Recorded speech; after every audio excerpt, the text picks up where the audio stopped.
Carta enviada dia 26 de dezembro de 2006, localidade Bragança Paulista, São Paulo, religião católica, idade 25 anos, escolaridade superior em andamento, profissão, médico veterinário. Caro professor, colaboradores da Monfort, salve Maria. Procurei no site e pela internet algumas explicações sobre o integralismo e no site Wikipédia encontrei a seguinte definição. Abre aspas. Integralismo, muitas vezes chamado como nacionalismo integral, é uma corrente política tradicionalista inspirada na doutrina social da Igreja, que apareceu no início do século XX e acredita que uma sociedade só pode funcionar com ordem e paz através de hierarquia social, ao contrário do comunismo, e da harmonia e união social. O integralismo é matricialmente católico, defendendo a proteção dos valores nacionais, exemplo, passado, histórico, tradição, cultura, costumes, religião,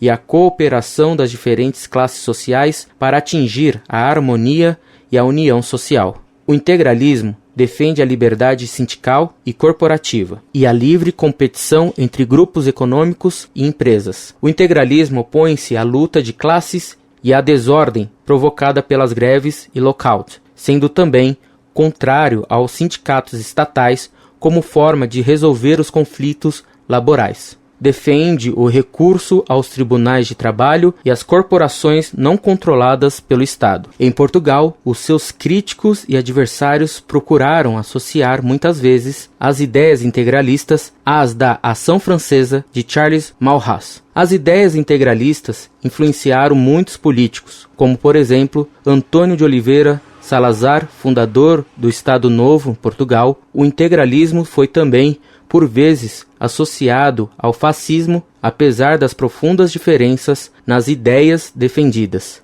Defende que cada nação necessita de um sistema político adequado à sua história, cultura, religião, pensamento e tradição.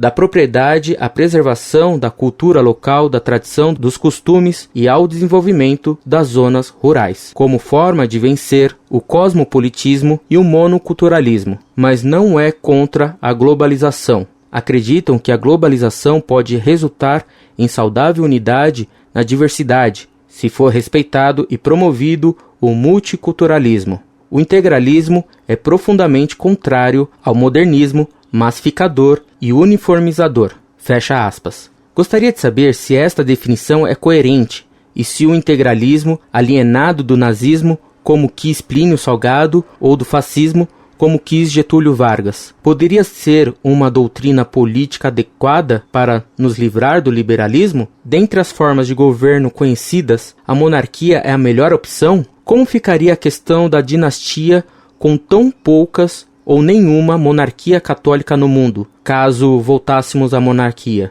Desde já agradeço a vossa atenção e aproveito para desejar-lhes, embora atrasado, um santo e feliz Natal e meus mais sinceros votos de um abençoado 2007. Que Deus lhes ilumine e guarde e sempre. Muito prezado doutor, salve Maria. Muito agradecido por seus votos de Feliz Natal, que lhe retribuo com amizade, e que Deus lhe conceda um novo ano cheio de graças. Esse conceito de integralismo serviria para prospecto de propaganda. O integralismo era evolucionista e ecumênico. Você deveria ler o livro Quarta Humanidade de Plínio Salgado. É um livro azedo de venenoso, materialista, evolucionista e dialético. Imagine você que Plínio Salgado apresenta uma visão da história completamente evolucionista na linha de Augusto Comte. Só que em vez das 3 idades do louco Comte, ele apresenta uma 4ª idade. A primeira idade de Plínio, a primeira humanidade, seria a da adição. Os povos antigos, não sabendo explicar racionalmente os fenômenos da natureza, de medo deles, os transformavam em deuses. Daí o deus do raio, do terremoto, do furacão e etc. As tribos semi-selvagens ou semi-bárbaras, unindo-se, somavam seus deuses, daí a fase ser de adição. Quando Roma uniu o mundo conhecido, fundiu todos os deuses num só. Surgiu então o monoteísmo e a segunda humanidade. Jesus Cristo seria a fusão de Zeus, Baco e Vênus. Imaginou você blasfêmia e mentira maior? Pois o clero brasileiro caiu nessa lorota integral, tal como agora, passado o perigo nazista, cai na lorota marxista. Em minha infância, conheci muitos padres e irmãos maristas que defendiam Plínio, o Salgado, como Boff defende Marx, o Azedo, e outros, entre mentes, defenderam Plínio, o pseudo e imortal profeta de Higienópolis, falecido 12 anos atrás, e do qual os seus fanáticos esperam a ressurreição para logo mais. Um logo mais que todo ano é adiado, mas que vai chegar, em 2007. Se não for adiado para 2008, mas de 2010 não passa. Assim, são os fanáticos dos Plínios e dos Marx. A terceira fase da história, segundo Plínio, o Salgadinho, a terceira humanidade seria a fase da demolição ou do ateísmo. Os homens, conhecendo pela razão e pela ciência a explicação dos fenômenos naturais, destruíram as crenças primitivas e fizeram a idade da razão ou do ateísmo marxista, fruto da Bíblia, da imbecilidade e do ódio, como Claude bem definiu o Capital de Karl Marx. Finalmente, Plínio, o Salgado, pretendia trazer para o mundo a quarta humanidade, a humanidade integral, isto é, a somatória de todas as idades anteriores, ecumenicamente reunidas sob o comando integralista que dialeticamente admitiria o sim e o não, o marxismo e o nazismo, o socialismo e o capitalismo, o internacionalismo e o nacionalismo ufano da antropofagia, e etc.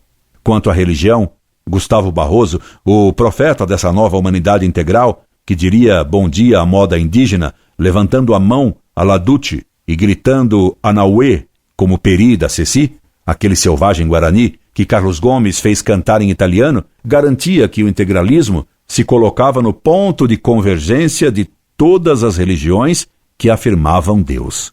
Que lindo! Paulo VI devia ter se inspirado nele. Quanto às formas de governo, elas de nenhum modo poderiam resolver o problema do mundo atual, que é um problema moral e religioso, para o qual não há remédio político. Como você é veterinário e sabe que o homem é um animal político, isto é, que sofre hoje de câncer nos pulmões, não há remédio monárquico capaz de curar sarna politiquenta que cure o câncer do pulmão ateu e imoral. De fato, a monarquia é a forma de governo mais perfeita. O problema hoje é que os reis de ontem já não existem, e seus herdeiros valem tanto quanto os reis do baralho. Somente Cristo, o Rei dos Reis, é capaz de nos salvar dos Lulas, Chaves, fiéis e infidéis que andam por aí. Escreva-me sempre, ou venha me visitar, se vier a São Paulo, que terei muito gosto em debater consigo formas de governos e utopias, ditaduras e ditas moles. Um ano cheio de graça para você e que ele transcorra integralmente sem Plínios salgados, amargos ou azedos. Um abraço amigo. Incorde Jesus Semper, Orlando Fedeli.